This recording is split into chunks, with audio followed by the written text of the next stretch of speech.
Hello everyone. आज हम UP TET के आर्ट साइड वालों के लिए सेकंड पेपर के बारे में इंफॉर्मेशन देंगे। जैसा कि आपको पता है, यूपी टेट में आर्ट साइड वालों के लिए सेकंड पेपर में 60 मार्क्स का सोशल स्टडी मीन्स सामाजिक अध्ययन ये आता है।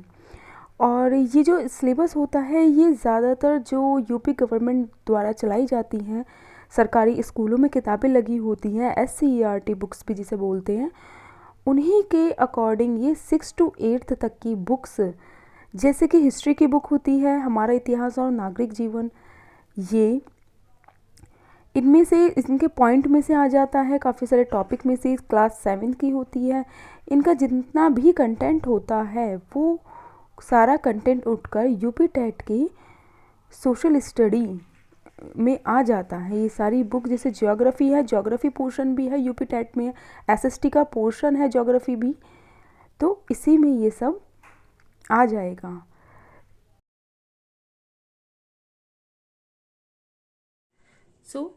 इन सभी, अगर हम इन सभी को अच्छे से रीड करना चाहते हैं, पढ़ना चाहते हैं, तो हमें इनकी सरकारी बुक से, जो कि ये है, जैसे 6 क्लास में हिस्ट्री की सरकारी किताबों में हमारे इतिहास और नागरिक जीवन, ऐसे ही 7th क्लास की हिस्ट्री की बुक आ जाती है, और ऐसे ही 8th क्लास की बुक भी आ जाती है। हमें इन तीनों बुक्स को अच्छे से इनका कंटेंट देखना होगा और रेडी करना होगा।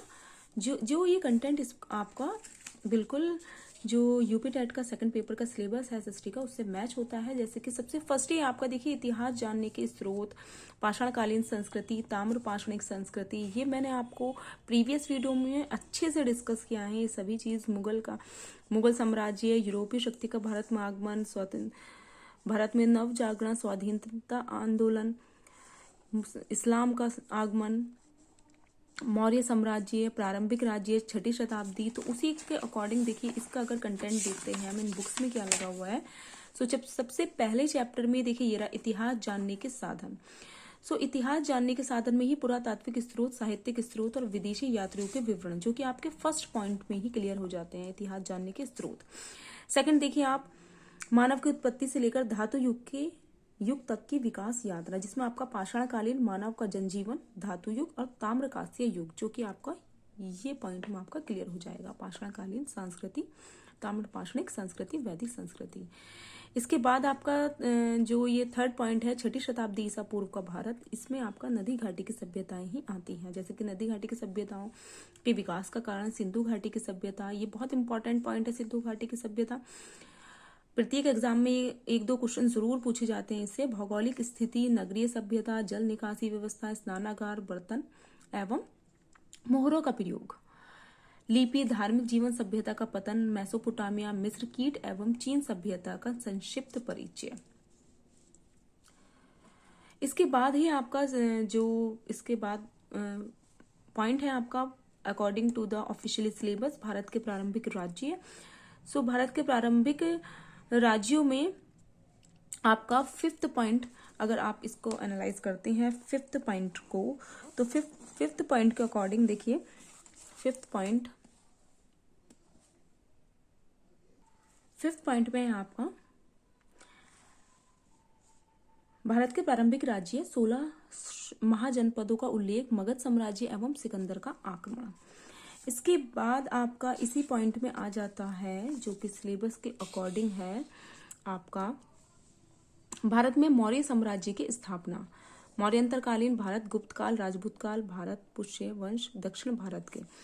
इसमें आपका ये जो 8 पॉइंट है आपका नंबर 8 पर, जो जैसे कि ये पॉइंट है आपका नंबर 8 पर, मौर्यंतरकालीन भारत।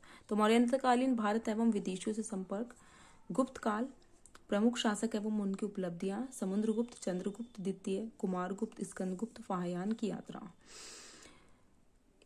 इसके बाद ही आपका इसके अकॉर्डिंग या सिलेबस के अकॉर्डिंग इस्लाम का भारत में आगमन।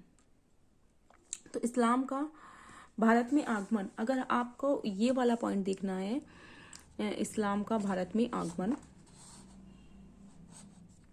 जो कि ये है इस्लाम का भारत में आगमन, इसके अकॉर्डिंग आपको हिस्ट्री की क्लास 7th की बुक में इसका टॉपिक आपको अच्छे से मिल जाएगा। देखिए इस क्लास 7th की बुक है ये, और क्लास 7th की बुक में आपका सबसे फर्स्ट वाला पॉइंट जो है आपका सिलेबस में जो इसका कंटेंट है, इसमें है इस्लाम का उदय एवं भारत में उसका आगमन। देखिए इस्लाम के प्रमुख सिद्धांत, खलीफा का परिचय, सिंध पर अरब विजय, तुर्कों के आगमन एवं परिणाम, गजनी एवं गौरी। इसके बाद इस्लाम के बाद दिल्ली सल्तनत की स्थापना, ये वाला पॉइंट आ जाएगा आपका, दिल्ली सल्तनत की स्थापना, विस्तार, विघटन। तो दिल्ली सल्तनत के लिए आप ये जो तुर्की सल्तनत की स्थापना एवं विस्तार, ये दिल्ली सल्तनत ही है आपकी, जैसे कि कुतुबुद्दीन ऐबक, कुतुब मीनार, कुव्वत उल इस्लाम मस्जिद, 2.5 दिन का झोपड़ा, इल्तुतमिश, रजिया बलबन, जलाउद्दीन खिलजी द्वारा खिलजी वंश की स्थापना, अलाउद्दीन खिलजी, तुगलक वंश की स्थापना, मोहम्मद बिन तुगलक की योजनाएं, फिरोज तुगलक के लोक कल्याणकारी कार्य। इसके बाद आपका जो पॉइंट आ जाता है मुगल साम्राज्य, संस्कृति और पतन। तो मुगल साम्राज्य के लिए आपका इसमें ये नंबर 6 पर जो ये नंबर 6 का है मुगल साम्राज्य की स्थापना, ये आ जाता है, जिसमें आ जाते हैं आपके भारत में मुगल साम्राज्य की स्थापना, बाबर, पानीपत का प्रथम युद्ध, बाबर का मूल्यांकन, हुमायूं, अफगान संघर्ष, बहादुर शाह एवं शेरशाह चौसा एवं कन्नौज का युद्ध, शेरशाह का शासन, राजस्व, सैन्य प्रशासन सुधार, शेरशाह का साम्राज्य, अकबर, पानीपत का द्वितीय युद्ध, अकबर, राजपूत संबंध, अकबर का साम्राज्य विस्तार, भू राजस्व एवं मनसबदारी प्रथा, अकबरकालीन मानसिक, सामाजिक एवं धार्मिक सामंजस्य के प्रयास, इबादत खाना की स्थापना, दीन इलाही एवं सुलह कुल की नीति, जहांगीर एवं शाहजहां परिचय एवं उपलब्धियां। इसके और जहांगीर एवं शाहजहां परिचय एवं उपलब्धियां। मुगल का जो था इसमें पतन भी लिखा था, इसमें जो आपका सिलेबस था मुगल संस्कृति और पतन, तो पतन में भी आपको यही कंटेंट इसमें मिल जाएगा। मुगल साम्राज्य का पतन चैप्टर 7 अलग से है इसमें, जैसे कि औरंगजेब, जाटो, बुंदेलो, इस्तनमियों, सिखों के विद्रोह, राजपूत मराठा संघर्ष, शिवाजी एवं मराठा प्रशासन, मुगल साम्राज्य के पतन के कारण नादिर शाह एवं अहमद शाह अब्दाली का आक्रमण एवं पानीपत का द्वितीय युद्ध। और इसके बाद आपका नेक्स्ट पॉइंट आ जाता है यूरोपीय शक्तियों का भारत में आगमन एवं अंग्रेजी राज्यों की स्थापना। सो अगर ये जो आपका यूरोपीय शक्ति का भारत में आगमन, ये आपको क्लास 8 के बुक में मिल जाएगा, जो कि ये है, इस पे सॉरी जो पानी है वो गिर गया था अभी।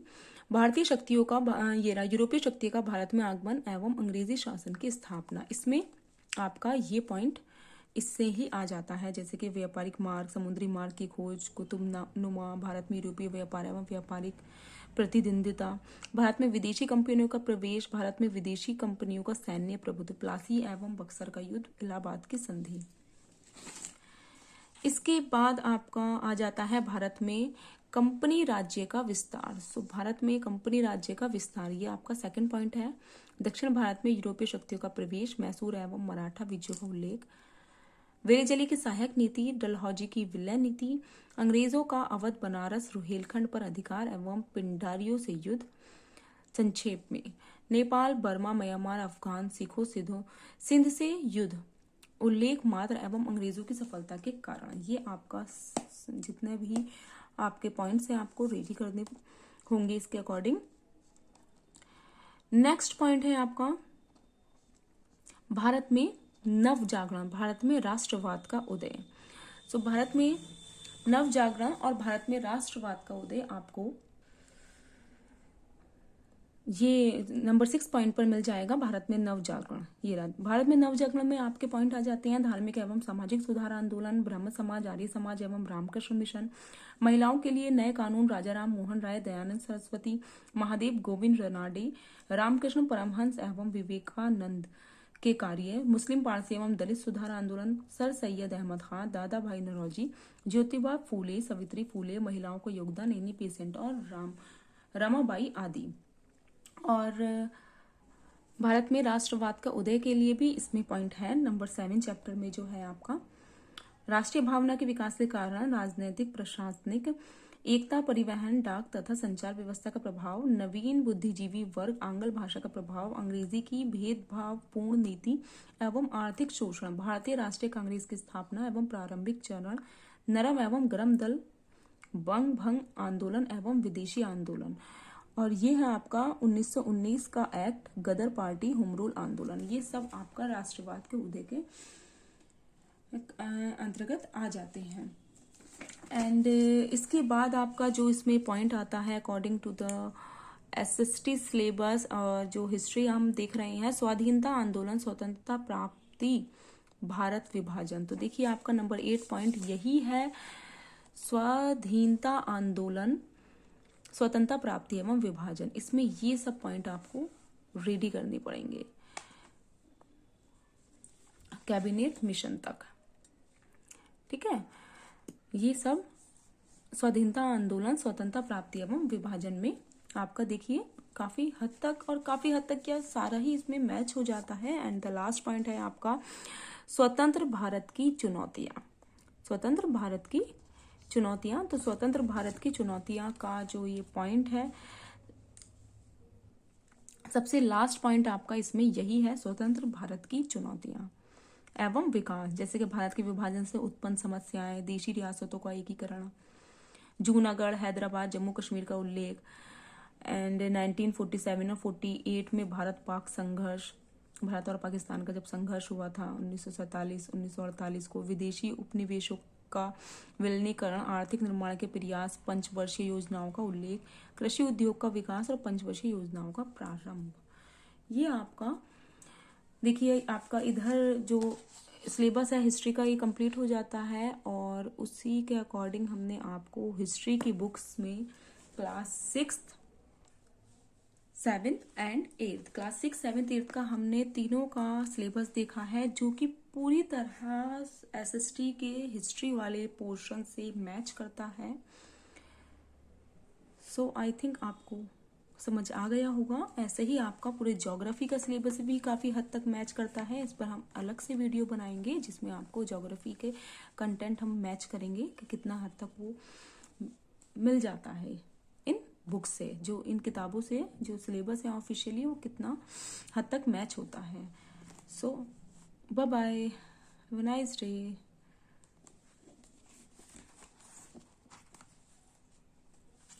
Thank you.